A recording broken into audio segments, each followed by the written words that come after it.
మీరు చూసుకున్నట్లయితే కీలక పథకానికి సంబంధించి వివరాలు సేకరిస్తున్నారన్నమాట.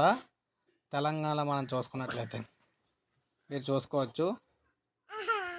ముఖ్యంగా పథకం సంబంధించి ఉచిత కరెంటుకి సంబంధించి రాష్ట్ర ప్రభుత్వం 6 గ్యారంటీల్లో ఒకటైన గృహజ్యోతి పథకం అమలుకు చర్యలు చేపట్టింది.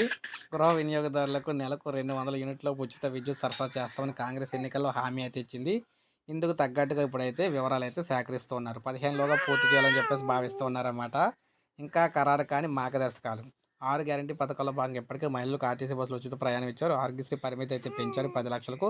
వీటితో పాటు ఇటీవల కాంగ్రెస్ ప్రభుత్వం ప్రతిష్టాత్మకంగా చేపట్టిన పరిపాలన అంటే ప్రజాపాలన దరఖాస్తులో సైతం 200 యూనిట్ల ఉచిత విద్యుత్కు సంబంధించిన అంశాన్ని పొందుపరిచిన వివరంతో ఈ వివరాలైతే ఈ పథకానికి సంబంధించి శ్రీకారం అయితే చుట్టారన్నమాట. దీనికి సంబంధించి ఇక్కడ వివరాలు కూడా సేకరిస్తున్నారు. మరోవైపు ఈ పథకం అమలుకు సంబంధించిన మార్గదర్శకాలు ఇంకా ఖరారు కాలేదు.